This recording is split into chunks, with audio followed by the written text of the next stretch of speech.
I am into something that pretty much everybody in America is into right now. They won't shut the fuck up about it on Facebook. I like how you said they won't shut the fuck up about it on Facebook, and then you go to the Nerd You're Looking For page. You won't shut the fuck up about it.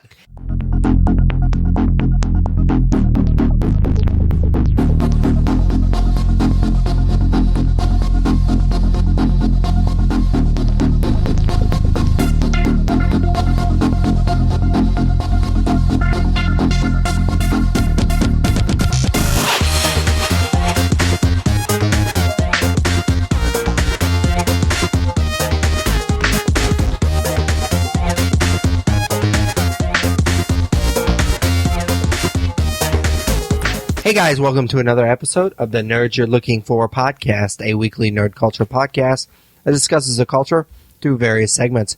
My name, of course, is Patrick Kuhn, alongside my co-host, as always, that Tyler Hunt. How's it going, man? It's going well, man. How are you? You look very enthused to be recording right now. I'm into it, dude. I'm ready to go. You sound like it. No, I made the mistake of briefly, for like a split second, falling asleep before I came over. Oh, yeah? So it was like a mini nap. And so it looked like you fell asleep as I was doing the intro. So I'm kind of trying to get my groove back here, but I'm good. I'm ready to go, dude. All right. I'm ready to discuss the culture through various segments, man. I just fell asleep. All right, so if this is your first episode, we start off each episode by kind of checking in with each other. Well, it's kind of an icebreaker to start off each episode. We call it what we're into. So, Tyler, what are you into this week? I've seen a lot of movies. Okay. Over this last week, I was off for 4th of July weekend, and that weekend I saw 4 movies in theaters. So I kind of wanted to narrow it down to one to talk about. And I'll be honest, I really wasn't impressed with any of the movies I saw last weekend. So I'm just going to go ahead and talk about The Legend of Tarzan. Okay. So this movie stars Alexander Skarsgård as Tarzan, Margot Robbie as Jane, Christoph Waltz and Sam Jackson are in it as well.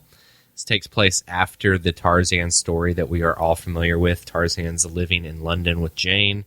He's going by John Clayton, which was his birth name, and he's kind of disassociated himself with the Tarzan life that we all know from the Disney movie or from the movies that came out.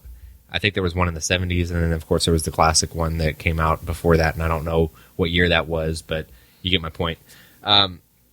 So he's lured reluctantly, of course, back to the African jungle. Otherwise, it would be a pretty boring story just following Alexander Skarsgård around London kind of being mopey. So Christoph Waltz's character, I forget what his name is. He plays the bad guy. He's involved with this mining encampment, and he basically makes this deal with a tribe leader played by, I don't know how to pronounce this dude's name, but he's a very well-known actor. Djimon Hounsou. He's in Blood Diamond. You know what I'm talking about? Oh, yeah. He's like a tribe leader, and he's like, all right, I'll make this deal with you. If you bring me Tarzan, I will do whatever the fuck. I don't know. It was hard to follow. There was a lot of mining shit going on that was kind of boring. But that kind of, push comes to shove. Tarzan ends up going back to the jungle, and Christoph Waltz ends up stealing Jane, and then Tarzan and Sam Jackson are kind of going after him. It's kind of like an adventure chase movie through the jungle. So you would think that this would be the perfect summer movie, right? A great cast. There should be a lot of action. It's a franchise we all know, etc. It's actually just really, really, really boring. It's more boring than any Tarzan movie has a right to be. Like, Tarzan is, I get it, like an out there concept, but I think you can make a movie like Tarzan work, especially if it's a summer movie, whenever it's surrounded by movies with robots and other far-fetched things, mutant turtles. You can make a fun Tarzan movie, but it's just really, they made it too dark. They tried to like go Dark Knight with it and made it like this dark Tarzan story, which nobody fucking wants to see. Like, it's a dude raised by apes that can swing through the jungle and howls, or whatever you want to call that thing he does. So it doesn't need to be like some dark, creepy story. It should be fun, and this movie is not fun. I appreciate that they didn't go the origin route. I like the fact that they did like a post Tarzan story that we know story.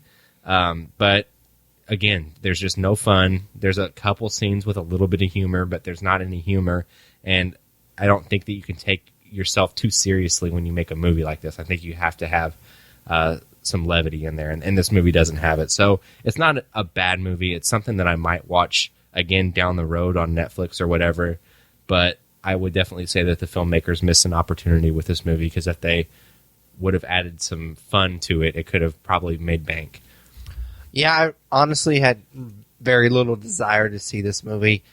It's actually kind of funny because my wife and I watch a lot of like talk shows, and so whatever that main actor's name is, I've already forgotten it. Alexander Skarsgård. Yeah, he was in True Blood, which is a show that I didn't watch, but I know that you did. And that I like to bring it up just to bust your balls. But so he was on a talk show, I think it was Conan, and my wife kept asking me about Tarzan, and it became pretty clear to me that she didn't know the difference between Tarzan and George of the Jungle.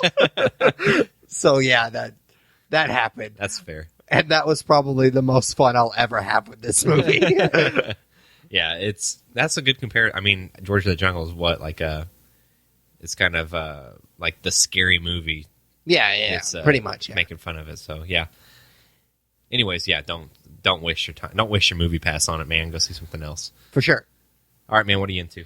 I am into something that pretty much everybody in America is into right now. They won't shut the fuck up about it on Facebook. That is Pokemon Go. I like how you said they won't shut the fuck up about it on Facebook, and then you go to the Nerd You're Looking For page. You won't shut the fuck up about it. It's pretty cool. But, I mean, I'm already getting tired of it on Facebook. Like, shut up about it. But I didn't get to really play too much. We're recording this on Friday. It got released in America on Thursday. And immediately I downloaded it, of course, and I was at work. And it kind of gives you a really brief tutorial, and it lets you pick 3, and then it kind of just, I mean, you just play the game, and the whole purpose of the game is to kind of walk around and explore and find these Pokemon. Well, I'm at work, so I can't really do that. By the time I get home, I can't get the servers to work, and my power went out, and it was just a big fiasco. So I didn't really get to play a ton on Thursday, but I played a lot today, and I got home from work today, and I walked around for like a good hour and a half just walking around my neighborhood. And I got a lot of weird looks from my neighbors. It was awkward, to say the least. Like it was awkward because like you walk around and they'll pop up on your little screen. And sometimes they'll pop up in like the middle of the road. Okay, we're cool. No cars coming, whatever. Sometimes they'll just pop up in like person's backyard, and it's like I'm trying to catch it, but also not go in their backyard, and so it gets a little awkward to me just because I'm just standing there with my phone, like flicking my phone, it's kind of standing in their backyard, so it gets a little awkward. So tomorrow when I go out, I'm just gonna walk the dogs, like that's gonna be my excuse, and I'm just gonna play Pokemon Go. So it's been a lot of fun when I can get the game to work, but I'm definitely gonna need to excuse to go out and walk around. And I feel like this is kind of Pokemon's way of getting these nerds outside and like walking around and doing stuff. Because I see a lot of stuff on Facebook about, I'm going to the park to do this, and here in a little bit if anybody wants to join me. I'm going to this. I found this new gym and I'm going to go there. And so it's like, it's just kind of your excuse to go out and do some more stuff at the park. Yeah. It's definitely an awesome concept. I downloaded it as well. I haven't gone out walking anywhere. Like I caught Charmander in the tutorial in my living room, and that was about it. We had bad storms yesterday, like you mentioned, so I wasn't going to go walk around in that shit. But it's a really cool concept. I really am impressed with them coming up with it. Yeah, I mean, it's really cool. I like the idea that there are gyms, like you can just kind of go to local places and kind of set up shop, and you could become a gym leader, and it's really, really cool. One of the places that I kind of do an open mic every once in a while is actually one of the gyms here in Evansville, so that's pretty cool. So when I go and do that, I can also do some Pokemon stuff. So, and it's also checking off one of my nerd year's resolutions, because I said I was going to finally get into Pokemon, and I sort of, I mean, this counts. I'm counting it. That's not necessarily what I meant when I made the Nerd Year's resolution, because obviously I didn't know this was going to be coming out. I don't believe I knew it was going to come out. yet. But yeah, I'm looking forward to kind of going out and exploring. It's really cool. I've caught some pretty cool Pokemon. I mean, I'm not really familiar with the game because it's been so long since I played it, but it's been fun kind of capturing them. I haven't got to battle anybody yet. I'm looking forward to maybe getting a few of my Pokemon leveled up and maybe going to a gym and checking that out. So I haven't quite gotten to that level yet. I actually think I'm only like a level 3 right now. I did catch one Pokemon, I can't remember his name, but he was a son of a bitch. It took probably 10 balls to catch him. It was ridiculous. But anyways, it's a lot of fun. I enjoy it. I look like a fucking weirdo walking around swiping at my phone, but it is what it is. People probably just think you're on Tinder, dude. Yeah, most likely they think I'm on Grindr. Nice. All right, so the next segment is just plainly called Comics. Tyler and I read a ton of comics each week, and we like to spotlight one or two. So what'd you read this week, Tyler? I actually had a couple days off, so I got caught up on my giant stack quite a bit. So that was a lot of fun, just being able to sit around for a few hours, a couple days this week, reading a lot of stuff. But I'm not actually going to talk about a new release. I'm going to talk about a classic comic that I had never read, and I just had the impulse to buy it on Amazon and read it. So that comic is Kraven's Last Hunt. I did not know you hadn't read this one. I have not. It's a 6-issue arc from 1987. So I really like the villain Kraven. I think that he's an underrated Spider-Man villain. I think a lot of all of these Spider-Man movies we've had have kind of missed the boat without incorporating him into a story. I think that he'd make for a great movie, and his episodes of the 90s Spider-Man cartoon were always some of my favorite. As for this story in particular, it's honestly not like anything I've ever read. It's especially in mainstream comics. Spider-Man's one of the most prolific characters of all time, and these 6 issues are essentially about him losing to Kraven. So Kraven's victorious in the book, and he completely fulfills what he seeks out to do in issue 1. And I've never seen a comic, especially with such a well-known hero, kind of end that way. Yeah. I mean, that would be like just a Batman story where the Joker wins. And, Batman at the end of the story is still Batman, but Joker completely does what he seeks out to do. Yeah. Well, I mean, to take it one step further, Kraven in this story, he does become Spider-Man for a little bit. And so not only would it be the Joker beating Batman, but it would also be the Joker becoming Batman. Yeah, so it's just a crazy concept.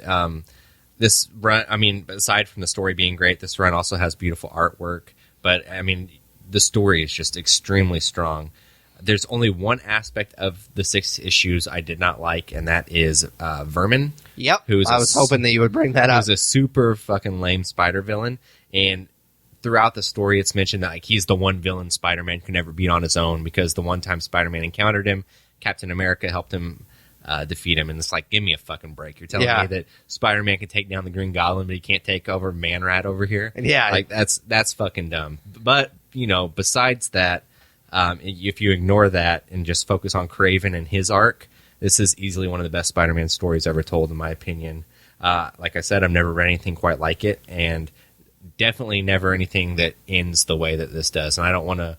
Well, it came out in 1987, so it ends with Kraven killing himself, which is insane. And that was spoiled for me. Actually, the reason now I'm thinking about it, I picked this up.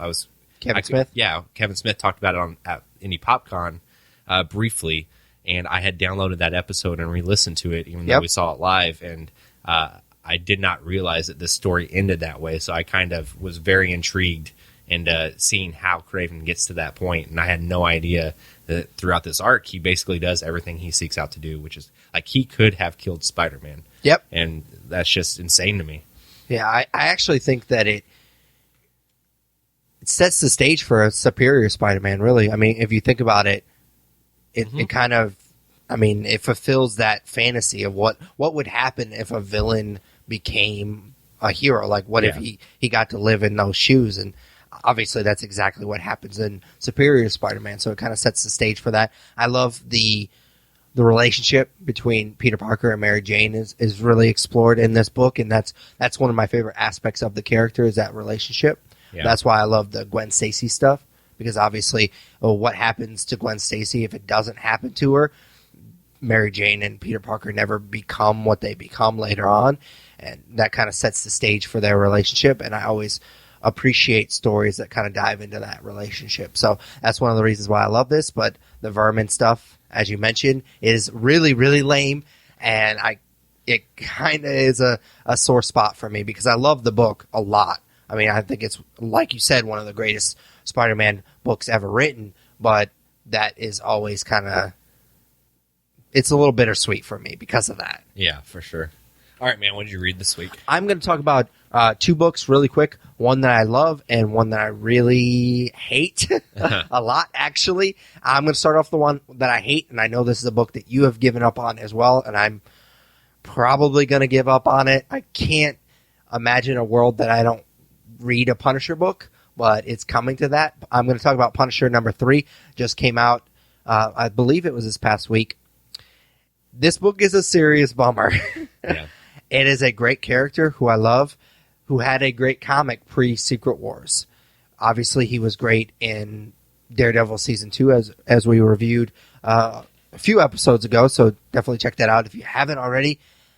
I really liked the idea of him moving from New York City to L.A. in the pre-Secret Wars comic book. There's a really cool Crossbones story, I think 5 or 6 issues into the when they relaunched it pre-Secret Wars, and it was just a fantastic book. And this new comic is super lame. Huh. The writing is subpar. The villain is super boring. I couldn't care less about this villain. And unfortunately, I don't like to normally criticize artwork because I am just garbage at art. Like, I can't do it. So anybody that makes their money being a comic book artist is just far and away anything I could ever do. So it's hard for me to like discredit them.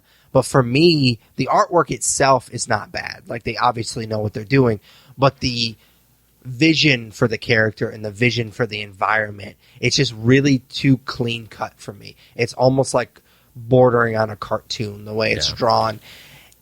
And I really like, and I hate that I keep comparing it to it, but it's the most recent run before this one. The one pre-Secret Wars was so gritty, and I mean, Punisher was kind of had the stubble, and it was just the way that he was drawn. You could kind of see like the years of being the Punisher has kind of wore on him, and it definitely had that gritty look. And this one is just really clean cut. Punisher is like clean shaven, and it doesn't work for me at all. I mean, obviously, like I said, the writing is subpar and the villain's really boring, so obviously that plays a huge part, but it's really boring. Like I said, I don't want to imagine a world where I don't read a Punisher book because I do really appreciate the character, but I don't know if I can spend the money, man. This book is really bad. Yeah, I definitely gave up on it a lot quicker than you did. I gave up on it after issue 1. There was just too much coming out that I wanted to read. I couldn't give a book like this that started off so poorly another chance. Yeah, it doesn't get any better, man. It really doesn't. I mean, it makes me feel good that I'm not missing out on anything, to be honest. No, not at all. The next book I want to talk about, and we've talked about this a lot, so I'll keep it pretty brief, is Star Wars number 20. I really love this book. I mean, obviously we're huge Star Wars fans, so they couldn't have done a whole lot to make me dislike this book, but I really appreciate the way that they're going about it.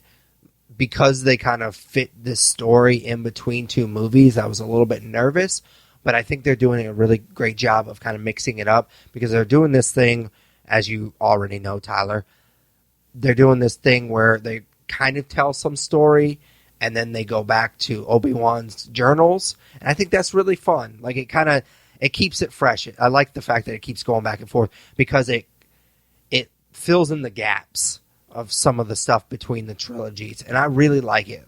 Like, this past issue, number 20, was just a journal issue, and I like the idea of kind of having this. They're not necessarily one-shots, because they are in a sense, because you'll just get an issue here and there that is a journal issue, but they kind of tell a story over the course of I mean, they skip 3 or 4 issues because they want to tell the regular Star Wars arc, and then they'll tell another journal issue, and it kind of picks up where it left off, as a journal would. Yeah. But I just like the idea of just kind of checking in with Obi-Wan and kind of figuring out what he was doing this whole time. And I really enjoy it. I like how it kind of keeps it fresh. Yeah, those are my favorite issues of this comic, are the journal issues. That's the biggest gap for me in the Star Wars universe that I want to see via a movie or comic or whatever, is Obi-Wan's years on Tatooine watching over Luke. So I thought it was so cool when they started doing that in this series. Yeah, and it's all canon, so that's pretty cool. I do want to go back to Punisher real quick before we move on from comics. You mentioned you can't imagine not reading a Punisher book. I wanted to make sure this wasn't the other comic you talked about, which is why I let you talk about Star Wars first. Daredevil Punisher is great. Oh, so, really? Yeah. So maybe just drop Punisher and start. Yes. Okay. The second and third issue just came out back to back. It's not a miniseries; it's ongoing, right? I would imagine it's going to be limited at some point, but it hasn't been announced. Like, this is 3 or 6 or anything. So, yeah, it's really fun. So they're doing Punisher and Daredevil both right in that series. Okay, how many issues did you say? They just released the third issue this past Wednesday, and then the next one doesn't come out till, I believe, August 17th. So you have a while to catch up. Okay, I'm definitely going to do that. I just decided that. Sweet. You convinced me. Fantastic, man. You ready to move on to nerd news? Yep. All right, so each week we talk about the big nerd headlines that have come up since the last time we spoke. I don't honestly have anything of substance this week, but I got to fill in something, right? So here's a few headlines that came up. Are you familiar with the movie The Warriors? Of course. Sweet. Do you like it? It's like one of my favorite. I didn't know that about you. Yeah, I love that movie. Did you play this is off topic, but did you play the video game? I never did. It was awesome. Oh, really? Yeah, I had heard mixed things, and that's why I stayed away from it, to be honest with you, because I really love that movie a lot.Maybe I'm looking at it through rose-colored glasses. I mean, that was a long time ago that game came out, but it was made by Rockstar, who makes Grand Theft Auto. Yep. It was a lot of fun. Anyways, the Russo brothers are developing the Warriors for TV. I saw that. I'm super psyched for it. An hour-long drama. And normally, if I heard this, I'd be like rolling my eyes. But the fact that it's the Russo brothers makes me really intrigued. Like, I think that they'll do a great job with it. Like, that's such a fun movie. And I think that that's one of those rare classics that could be upgraded and brought to newer times. So, yeah, for sure. Just a quick little side story. I can't believe that we've been friends for this long and we did not know that. But I went to my cousin's wedding in Cleveland recently. We had a kind of an abbreviated X-Men episode because of it. But we were at the reception and I got really smashed like really quickly. So what, you had like 3 beers?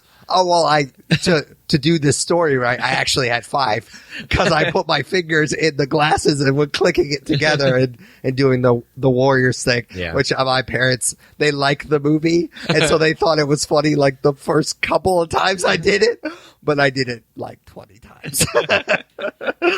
But yeah, I mean, I love that movie and I'm super psyched for the TV show. Like you said, I wouldn't. I would feel very similar to the way that I feel about the Rocky Horror made-for-TV movie. Yeah. I would be very kind of indifferent and borderline upset about it. But since they're taking charge of it, I'm not worried about it at all. Yeah, for sure, man. The next one regards the new Star Trek movie. So they are making Sulu homosexual. Yep. Apparently, from what I read, it doesn't really make a big deal out of it, which is good. It's just kind of like everybody's going off to go on a space exploration, I guess, whatever you do in Star Trek. And he says goodbye to his husband and son. And that's it in the movie. But it came out this week that that's going to be happening. So, of course, everybody had to put in their 2 cents about it. And apparently, George Takei is not on board with it. Oh, really? So they kind of did it like as a homage to him, obviously, because for sure. He's gay in real life. And he just, I don't know, I read his statement, and he basically said that it was not necessarily, he didn't say a slap in the face, but he kind of said that that's not what the creator of Star Trek, I forget the guy's name, had in mind for that character, so why not introduce a new character and make them homosexual? And everybody's like, are you fucking crazy, dude? Yeah. I think that basically Simon Pegg and I believe Zachary Quinto as well, they both put out statements like, we respectfully disagree with him. Justin Lin, the director, said so as well. We think it means more by making an established character. Yeah, instead of a token character. Yeah, just introducing a token character. This is a character we've seen, obviously, in the past shows and different reincarnations, and then he's been in this trilogy of movies now. And just to nonchalantly be like, yeah, he's been gay. It's no big deal. I think that that's a better homage to George Takei and a better use of that sexual orientation than just introducing, like you said, a token. I mean, he's character. Obviously very outspoken about it. Yeah, and so I think it works. I thought it was cool as shit when I heard about it. I thought it was genius. I'm like, oh, that's great. I mean, it just shows respect to him as a person, and the fact that they were kind of nonchalant about it kind of shows respect to the orientation. Yeah, it's not a big deal. Yeah, exactly. There's no need to make it a spectacle. For sure. So I don't know. George Takei's being weird about it. But I guess that gets more press than him just being like, yeah, thumbs up. Yeah, so, I guess, whatever. Last one is that today, actually, Red Dead Redemption becomes backwards compatible for Xbox One. So you can play your Xbox 360 copy on your Xbox One now. And just kind of to loop things together with that, my favorite game of all time, Resident Evil 4, will be re-released for the Xbox One on August 30th. Resident Evil 6 and 5 have been released. So there's some cool old school games coming to the Xbox, which is always fun. The BioShock Definitive Edition, BioShock. Which is a game that I fucking love. The second one, not so much, but the latest one was cool as shit as well. And then I didn't mention, I almost had this in Nerd News last week, but since we were just talking about it, the Arkham collection, Arkham City and Arkham Asylum, got pushed back. That's a bummer. That was supposed to come out in July, I thought. So, do you think the VR thing is what caused it? Or? They put out a small little statement about it, and they made it sound like they want to make sure that they devote enough time to it and make it worthy of being released. And I think it kind of alludes to, hey, we've also been working on VR. So we haven't been able to put much time into this. So, what would you prefer? Awesome Definitive Collection or a better VR game? As a man that does not own a PlayStation 4 and will never probably get to play the VR game, definitely the addition of Arkham Asylum and Arkham City together. Okay. If I own a PlayStation 4, my answer would obviously be the other way around. But I'm selfish and I just worry about what I get to play. So okay, cool. What about you? I don't want those games to end, and I'm like you. I only have an Xbox One. I don't know. In a perfect world, I would like a really cool definitive collection, but I've gotten those definitive collections in the past, especially most notably with Metal Gear Solid. Yeah. And I played like a little bit of it. Like I replayed some of it. I think I ended up getting through one of them. I can't remember which one I got through. And then I got through another one, like half of another one, and I never picked it up again. So in a perfect world, yeah, I would want to play those games, but I have so much other shit that I try to do, and there's just no way that I'm going to play a game that I've already beat before. I'm just way too busy for that. So if it ever got on Xbox One, obviously the VR thing. Yeah, for sure. All right, man, that's all I have for Nerd News. All right, cool. So our main topic, which is from episode to episode, we review a lot of movies, and that trend is going to continue. We are going to review Yoga Hosers, the new Kevin Smith movie that technically hasn't even been released yet, so we feel like legit movie critics because we got to see it early. Tyler and I saw this at Any PopCon. If you listen to that episode, you know that we kind of gushed over the whole experience, and so it's going to be kind of tough for us to be biased or be objective, mind you, just because it was an awesome experience. Obviously, it's tough to kind of shit on a movie when you are seeing it with the person, a personal hero of yours, also watching it. So it was kind of a different experience. But I kind of take this pretty seriously. You guys listen to us week in and week out, and we appreciate that. And so you listen mostly for our witty banter, but also because we review movies and we have opinions about them, strong opinions about them. So I take that seriously, so obviously I'm going to just try to do my best, and I'm sure Tyler will as well, to be objective, but it's going to be real tough. Oh, for sure. So we start off each review by kind of giving a general overview. We call it broad strokes. So Tyler, broad strokes, Yoga Hosers. This movie is definitely not going to be for everyone. Nope, I also have that in my notes. Yeah. So we're kind of in the unique position where, like you said, we saw it where Kevin Smith gave an hour-long intro into it and talked about doing what you love, and we know the backstory behind this movie. The thing is that most audiences aren't going to have that backstory or know what's gone into this movie, and they're just going to see the movie Yoga Hosers as what's on the screen, and that is not going to bode well for this movie. Not only is it an out there concept, but you definitely, if you don't have an appreciation for Kevin Smith, I don't think you're going to find any enjoyment with this movie. That being said, I do have an appreciation for Kevin Smith and his work, so I did find some enjoyment, but I can understand where the critical panning that came out of Sundance is coming from, for sure. Yeah, I wouldn't go quite as far as saying it's child abuse like some people. I mean, obviously that's just clickbait bullshit. But yeah, this movie is weird for sure, and honestly, it's a bit of a mess towards the end. But I had a lot of fun. I mean, not just with the whole experience, that was fucking awesome, but the movie itself too. It was really fun. Like you said, he did an hour-long intro, and he kind of explained not only the backstory to the movie, and he talked a lot about Tusk as well, but he kind of explained what he was trying to do with the movie. And honestly, with that in the front of my mind, like knowing that, like literally the hour-long intro and then the movie, it was really fresh in my mind. I think he nailed it, at least what he was trying to accomplish. Now, do I agree with what he was trying to accomplish? Not necessarily, but I think that he nailed what he was trying to do. Again, we're really biased. I really appreciate the direction that he's trying to go. Like, he's just doing whatever the fuck he wants. Yeah. I mean, Tusk definitely has its problems. I like kind of knowing some of the Johnny Depp and Quentin Tarantino stuff, the backstory. That was really cool to hear. And I hadn't actually heard those stories. I knew that Quentin Tarantino was first thought of for that part, but I wasn't quite sure that it went into that depth. And so that was kind of cool. But I appreciate the direction he's going as a filmmaker, so it's really going to be hard for me to be objective. This movie, like you said, is definitely not for everyone, but I thought it was a lot of fun, and I thought it was a lot of, like, I'd like to think that it would have been a lot of fun regardless of the atmosphere. Yeah, for sure. I can see that. All right, so we're going to break it down, and we're going to get, obviously, into a lot more particulars. We start off with discussing the story. So, Tyler, how'd you feel about the story of Yoga Hosers? I felt like the story actually did have a lot of potential.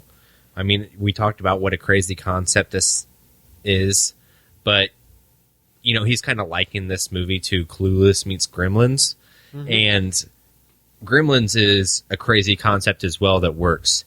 So this movie is out there, but it could have worked a lot better than it did. So what ended up happening, though, is instead of being like a cool adventure movie like Gremlins, this ended up being very limited. So, you know, the threat comes up about halfway through the movie. The girls do some stuff at the convenience store. They go to jail. Then they go back to the convenience store and do some more stuff, and the movie's over. And I really think that there was some missing stuff that could have gone on in there. I think that it could have... I rarely say this about a movie, but I think there could have been more to it. It could have been longer. It could have been more of a threat, but instead it's all limited to basically this convenience store. And I think that if it had, I don't know, a bigger environment to play in, that it maybe could have flourished a little bit more like a movie like Gremlins, or if they went to the high school or something bigger than the basement of a convenience store, if you get what I'm saying. So once the final threat is revealed, especially, and I don't want to spoil anything for the end of the movie, especially since this movie's not out, but once the final threat is revealed, you know, they dispatch of it pretty easily and the movie's over. And yeah, for sure. I think that if he would have added more to this story it would have given it room to grow and maybe connected with me more. That being said, there are some really funny parts. I enjoyed it as a Kevin Smith fan. I don't want it to come across as I'm just completely shitting on the story, but I think that he cut himself short. I think that there's actually more he could have done with it. Yeah, for sure. I think we're going to agree a lot, actually. The story is the weakest part of this film. I actually thought the performances were surprisingly good. Spoiler alert for the review. Well, yeah, but I just thought the story was the weakest part of this film. It was all over the place. I'm not sure if he necessarily knew exactly what direction he wanted to go into. I mean, he does a lot of stuff with like Instagram at first, with them always being on their phones, and so I think he was trying to talk a little bit about that, but he also wanted to be super campy and fun, so he didn't really get into that. So it was all over the place. I also didn't like that this is supposed to be part of this trilogy, and the Colleens are in Tusk, and they mention what happens in Tusk, but yet the actors and actresses that play characters in Tusk are also in this movie as completely different characters. And so if you're going to tie them together, that's confusing. Yeah. And so that really bothered me. I know that shouldn't be the point, and I actually thought the Justin Long stuff was really funny in this movie. Great. I mean, it was stupid, but it was still really funny. This whole movie is kind of stupid. I mean, it's really tongue-in-cheek, and it was really campy. And I think it's one of those movies that if you just kind of understand what it is, which we obviously did because we got the hour-long intro, but I think that you could enjoy it. But like you said, there is a lot left to be desired as far as the story is concerned. Yeah, it's cool that you brought up the actors playing different roles, because one thing whenever with the media I like is there has to be a continuity. For sure. And it's funny because during the Q&A after this movie, somebody brought up continuity in Kevin Smith movies to him in a question. I guess it's rumored that Jay and Silent Bob are going to be in Moose Jaws, and he's kind of said that Silent Bob dies in Moose Jaws, which is going to be, for those of you that don't know, Moose Jaws is the movie that's coming after Yoga Hosers. It's the third of the trilogy. And they asked, is that going to be it for Jay and Silent Bob? Like, the Mallrats movie's coming out, Clerks 3 will eventually come out. And he said, no, not at all. Like, Silent Bob would pop back up. And he said something about a comic series that he did with Suzanne the orangutan, and Jay and Silent Bob in the 90s kind of messed with the Jay and Silent Bob Strike Back movie, and he didn't realize that his fans are so into the continuity. So since he's aware of that, it's kind of weird that he's kind of, doing that with this trilogy of movies and not following a certain continuity. When I saw that they were all in this movie, I was like, how is he going to do that? Like, how is he going to bring those characters? And then the fact that they're just playing separate, different characters, it's weird to me. Like, I think you can get away with it with Justin Long because he's got a mustache and different hair. And obviously he's not going to be the Walrus. Yeah. It's a different tone to this movie. Different mannerisms, but like somebody like Genesis Rodriguez. For sure. Who plays Justin Long's girlfriend in Tusk and then just shows up in one brief scene as a gym coach in this movie. Just very briefly, looks the exact same way she does in Tusk. That's confusing. Oh, yeah, for sure. That really bothered me. I understand it's not necessarily the point, and this movie doesn't necessarily take itself too seriously. That's the whole point of the movie. But to do that, I don't know. It kind of fucked with me, and I didn't really like it. I will say that the third act is just a mess, man. It's really all over the place. Which is extremely disappointing with us especially. Yeah. I mean, I love the Hollywood Babylon stuff. I mean, that was just the voices. That was just an excuse for him to get to do all of his voices. But again, that's where our appreciation for Kevin, like we love the podcast Hollywood Babylon. Yeah. And so if you guys don't know what we're talking about, Ralph Garman is the co-host on Hollywood Babylon. He plays a character in the third act that does voices, and that's kind of what he's known for on Hollywood Babylon. So you and I think it's funny when he does Arnold Schwarzenegger and Sylvester Stallone and whoever else he did, I can't remember. But to the casual moviegoer, they're going to be like, why the fuck is this happening? And it was fun for us as podcast fans to see that. And again, no one else is going to know what the fuck's going on. And it was cool to be in that room of hundreds of people that understood the joke. Yes. but that is not going to play for anyone else. And I think there's a lot of that in Tusk too. That I don't think, because I've talked to people about Tusk and they're like, "Well, I hated this or I hated that." I'm like, "But you don't get it." Yeah. I mean, I for sure don't really like Tusk that much, but I appreciate some of the little aspects of it. Oh, for sure. That I don't think that non-Kevin Smith fans and non-Kevin Smith podcast fans are going to appreciate. So there's a lot of that in this movie. I actually think there's more of that in this movie versus Tusk. But still, the third act is a fucking mess, man. Yeah, that's the little it falls bratwurst character. I mean, they're funny.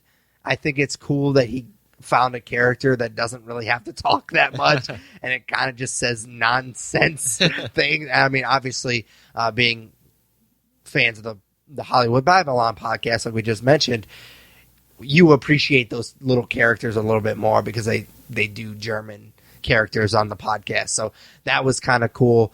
But I mean, in all fairness, the funniest part of the entire movie for me came in the third act when Ralph Garman characters refers to the Bratzies as his wiener babies. Yeah, you laughed pretty hard at that. I was actually embarrassed just be sitting next to you. Oh my gosh, it's so funny to me. I don't know why. Tyler finally comes alive in the podcast because we talked about wiener babies. He was half asleep the entire time. No, I mean, I think we can pretty much sum up it by talking just what you said. I think a lot of the things that we appreciate about this movie and about the story are going to be lost on most of the audience. For sure. 100%. All right. So on to performances. How'd you feel about the performances? The performances were over the top. Besides the Colleens, like Johnny Depp and Ralph Garman and anybody else essentially in this movie were way over the top. But that's exactly what they were going for. So they kind of hit the nail on the head with that. I thought that the girls did a fantastic job as the Colleens. Like, I bought them as Canadian teenagers working in a convenience store. I thought that they did great, and I really liked their characters quite a bit. Like, I was rooting for them. So, all in all, performances, I would say they definitely achieved what they were going for.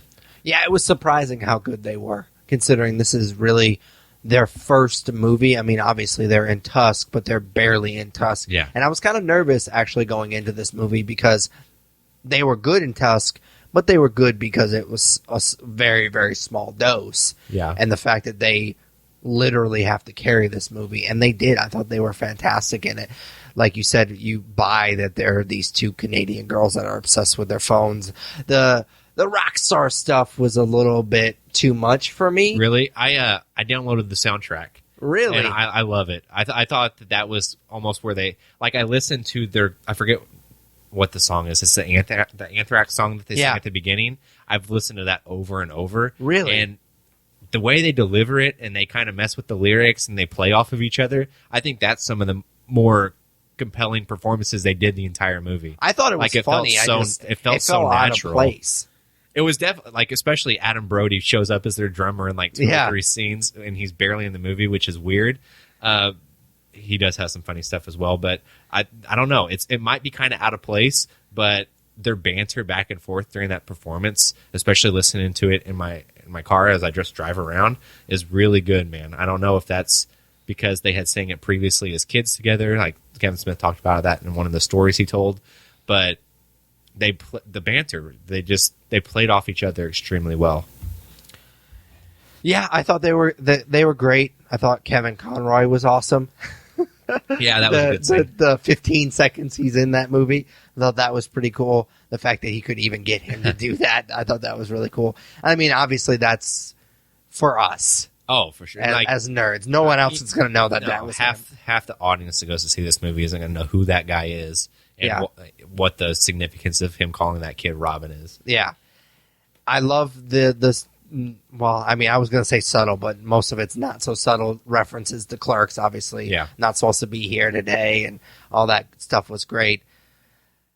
I mean, the performances were great. I mean, there wasn't... Johnny Depp's character is what he is. I mean, I don't know. I mean, he does it well. I don't think... Well, I'll give him credit because at least it fits in this movie, because this movie is weird and fun and just kind of crazy. It doesn't fit in Tusk. No, that was one of my huge problems with Tusk. It fits definitely more in this movie than it did in Tusk, for sure. I agree with that. I don't like the Mel Brooks mole joke that they keep moving. Did you not notice that? Yeah. I don't like. I mean, I like the joke. I think it's funny, but it was done in Robin Hood. Yeah. I just kind of wonder if whose idea that was. Was it Johnny Depp's idea and Kevin Smith was afraid to say no? Probably. I mean, honestly, though, all of that performance has to be 100% completely Johnny Depp. Like, Kevin Smith doesn't seem like the guy, especially when making this movie and based on the stories he told, to give Johnny Depp any type of acting direction. Nah. So Johnny Depp was probably just free to do whatever he wanted, and that's what was put on the screen. Yeah. I thought Ralph Garman was awesome. Yeah. I mean, he was basically just playing Ralph Garman, though. No, I mean, but it was great, especially, like we said, for us.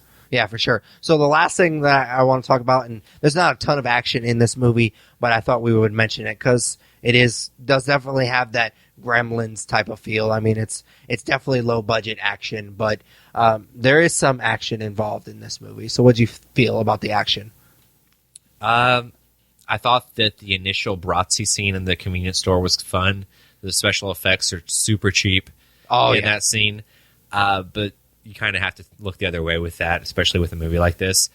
The third act, what's the word I'm looking for? Like the finale of it, like the final boss, I guess, if you will, was a huge letdown. Really? I thought that was pretty cool. I thought it was cool looking. It was a cool creature design by, I believe, Greg Nicotero, who also did the Walrus and Tusk, but the way that it's dispatched and I mean that's more story though. Well, the action, I got the fight scene, I guess, if you will, was pretty lame. And I think that, again, if you put that in a bigger environment, or if like it was stalking the girls through the hallway of their school or something cool like that, maybe like Faculty-ish, that would have been a really awesome third act. But instead, it was just kind of a cheesy setup for the yoga part to come into Yoga Hosers. Yeah, for sure. I actually thought that where you see the bratwursts before you actually see them, I thought that was actually pretty effective. But then once you see them, it's just it's really silly. And when they're swinging the hockey sticks, that was really, really cheap. I was like, I'm pretty sure we could do that. We haven't even started filming our short film yet, and I'm pretty sure we could have shot that. Like, it was really bad. I mean, he even made kind of a real quick joke about it after, like during the Q&A after we saw the movie, just that they weren't really, all they were doing was swinging, and he was just going to put in special effects in later, and it was really, really bad. Yeah, again, with that, and especially this movie and the budget and how he got it made, I can look past that. Like, I think that what's going to stand the test of time with this movie, if anything, is the Bratzi. It's such an ingenious little character he created, and I think that it's just so funny. Oh, yeah, for sure. So I'm glad that this movie kind of gave birth to that, at least. You know this movie's not going to be successful, right? Oh, 100% no. Yeah, but I mean, I think with this low budget to make its money back, like people like me buying the soundtrack. He said he's going to make little Bratzi stuffed animals or whatever to sell on his website. So there's going to be merch involved, and people love Kevin Smith merch. But there's no way that they make back everything through the box office. Oh, no. I mean, it's going to do what Tusk did. Yeah. Maybe a little bit more because it's not a guy getting turned into a walrus. I mean, yeah, it's PG-13, so that opens it up to a bigger audience. He's traveling it around this summer, and we paid more to see it than you typically would at a movie theater because you get the Kevin Smith experience. So there's that as well. So that's going to get some of its money back. So maybe they'll break even. Maybe I'm sure they have to make some kind of profit for this company he's working with to keep wanting to make these crazy movies with him. But it's not going to blow the roof off anything. Yeah, but. Yeah, I pretty much agree with a lot of what you said as far as the action is concerned. I really liked the creature at the end, but yeah, he was dispatched pretty easily. Yeah. And Ralph Garman was kind of dispatched pretty easily, so that was kind of disappointing. knowing what we know going in, I mean, obviously Ralph Garman we knew was going to be the final bad guy in this movie, and the fact that he was just kind of dispatched pretty easily was definitely disappointing. Oh, for sure. All right, so star rating to kind of put a cap on the review. This is really tough, man. Like, I want to say 2.5, but at the same time, I remember how crazy Tusk was and how I told everybody about this crazy movie where it's a horror movie and this guy gets turned into a walrus and you got to watch it. It's just so far out there. So in that regard, I recommended Tusk, and I feel like that's going to be the same with this movie. Like, you have to see this crazy movie with Nazi bratwursts in it. Like, it's so Weiner absurd. babies. Weiner babies, exactly. So I think I'm going to give it a 3 just because I know that I will be recommending this whenever it's out on Blu-ray. Like, you got to see this crazy shit. I will probably buy it when it comes out. I will for sure. Okay. So I'm going to go 3. Okay. Yeah, I was kind of hovering around 2.5. It was weird because it's like I really enjoyed it, but I also don't know if I enjoyed it because of the experience. It was the experience, man. Really? I think so. I mean, I laughed a lot. It was a fun movie. Like I said, if you can kind of go into it with the right attitude, and of course we keep saying this, but it keeps being true, so that's why we keep saying it. But we are going to appreciate it more than other people are. Just not only are we Kevin Smith fans, but we understand all the little jokes here and there, the podcast references and stuff like that. So we're going to appreciate it more. If you're going into this like just completely oblivious to everything that he does and all of his podcasts and stuff like this, you're probably not going to like this movie. So I will definitely kind of preface it there. But I liked it, and if you're at all interested in this movie, it's a quick watch. Oh, it's not very long at all. It's like an hour and a half, so it's not like you're investing a ton of time. I'm really, really qualifying this movie a lot because I am going to recommend it. So, and we've kind of set the standard. If we're going to recommend something, it's 3 stars. So I'm going to give it 3 stars as well. That was way too long-winded. So I do have a question for you, though. Okay. We both bought a Yoga Hosers poster before the movie played. Yep. They made a big deal about like, oh, limited edition, even though I'm sure you'll be able to buy it in the future. I opened it up, and there's nothing about it that's limited edition, by the way. Nothing special about it, but we did buy an overpriced Yoga Hoser poster as part of the experience. So are you going to frame and put that poster up Absolutely. proudly? Absolutely. I will too. Because it doesn't matter. The movie doesn't matter. Yep. In that regard for me, because I got to be in the same room as one of my personal heroes, and this is a souvenir from that experience. For sure. Would it be awesome if eventually I got it signed by a couple of them that are in the movie? Yeah, that would make it a little bit better. Apparently, all you have to do is participate in the Q&A and ask your fuck question that. for him. Okay, let's be clear. This has nothing to do with the review, obviously, but I'm going to go on a little bit of a rant. Please do. Those people were so, oh my God, it made me so angry. Yeah. Because they defeated the entire purpose of the Q&A. The purpose of the Q&A, I want to hear stories about the movie. I want to hear film story. I love production special features on Blu-rays. I want to hear that kind of stuff. Yep. I want to hear him talk. I don't want to hear you asking him for a hug and you asking him for an autograph and you asking him for a hug. That is not a Q&A. It robs us of our experience. Absolutely. Would I want a picture with him? Absolutely. Am I going to waste other people's time and his time in that situation? Absolutely not, because I have more respect for everybody else around me. Exactly. It's horseshit, dude. Oh my God, I'm still angry about it. I feel like we were robbed out of cool stories. For sure. Because every other person asked for an autograph or a picture or a hug. Let me be clear, though. There were some cool questions. There was a couple of people that were very cool. I thought that this lady was asking about movies that he showed his daughter and stuff like that. That I thought was a cool question. That stuff is the stuff I wanted to hear. But for the most part, I would say 75% of the questions were that bullshit. I will say that though, when we went to the podcast, which was right after the Fat Man on Batman podcast, which was weird. I did the exact same thing. I downloaded and listened to it, even though we were sitting there and listening to him say it. It was cool to kind of relive that. But anyways, they had a really short Q&A after that, and I thought that those questions were a lot better. There was no horseshit with those. No, because some of them may have gotten their horseshit questions out of the way earlier, but it just seemed like they were much more like diehard Kevin Smith fans. They weren't just there, oh, well, we're at Indie PopCon and they're showing this movie, so let's go. Yeah. Not that I think a majority of people that were there were those types of people, but it was a lot cooler, those questions. So I appreciated those a lot more. But yeah, that was horseshit, man. Absolutely. But to answer your question, yes, I will. All right. Perfect, dude. All right, so we end each episode by kind of capping it off with a nerd favorite. We take turns each week, each episode, by asking each other a very nerdy question. What your favorite blank is. We take turns kind of picking the topic and posing the question. This week, I'm kind of cheating. I'm not necessarily asking in the usual nerd favorite format.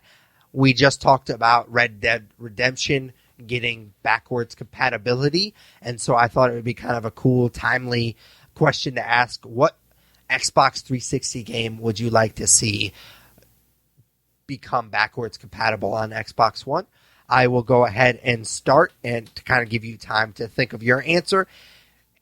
And honestly, like, when I thought of this question, I thought it was like I was being like super clever. I thought it was going to be a really awesome question. And then I kind of started looking at the list, and a lot of my like go-to answers were already on that list. Yeah. And so it was kind of tough to kind of narrow it down. My first thought was, of course, BioShock, but BioShock's not necessarily becoming backwards compatible, but it's getting its own definitive collection, so that kind of takes it out of the running for me, at least.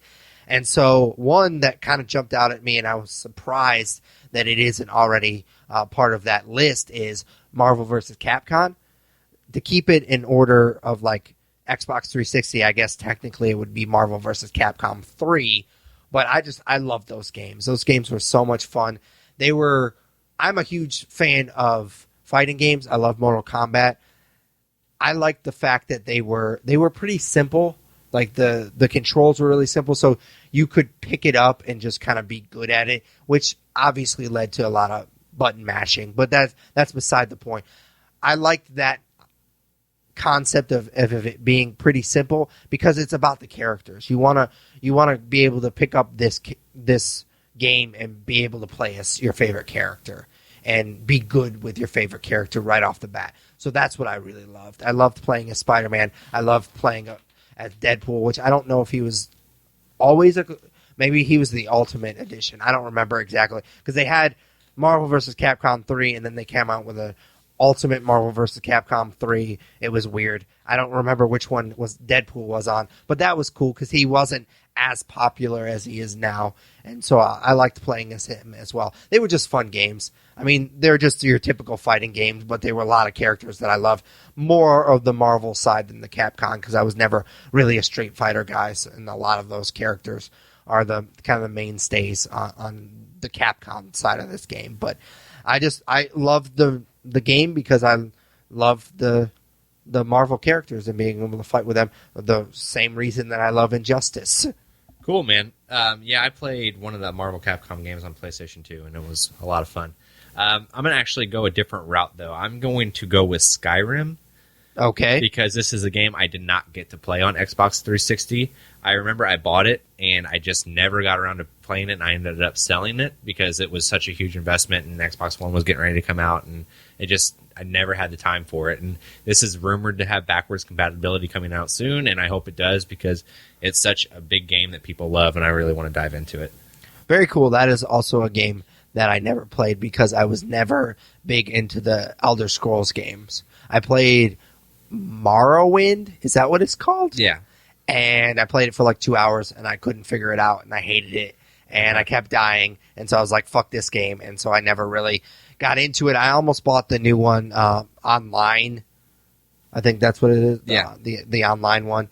But then I decided to get Witcher instead because it wasn't getting very good reviews, and Witcher 3 was getting awesome reviews, and Witcher 3 was awesome. So I think I made the better choice. Cool, man. All right, so that's it for episode 102 of the Nerds You're Looking For podcast. Of course, you can follow us on Twitter and Instagram. They're both at the Nerds Podcast. Like us on Facebook. Follow us on Google+. Vote for us for Podcast of the Month at podcastland.com. Comment and subscribe to our YouTube channel. I am currently releasing my Let's Play for our TMNT Mutants in Manhattan. I'm trying to stick to the schedule of I'll post an episode on Wednesday and Friday, so definitely be looking out for that. Check out our Twitch channel. Tyler does a weekly stream Mondays at 9 p.m., and that's 9 p.m. Central Time. Rate, review us on iTunes, Stitcher Radio, basically any good podcatcher you use. We're on it. Email us at thenerdsyou'relooking4@gmail.com. You can check me out, my stand-up, a couple of events I have going on. I will be at Bradley's Bar and Grill on July 15th. That's in Lagodi, Indiana. And I will also be here in Evansville at Shorty's on Green River Road. They just opened up a new venue on Green River Road on August 22nd. So definitely check me out there. For Patrick Kuhn, Tyler Hunt. we are the Nerds You're Looking For. Take it easy, guys. See you guys.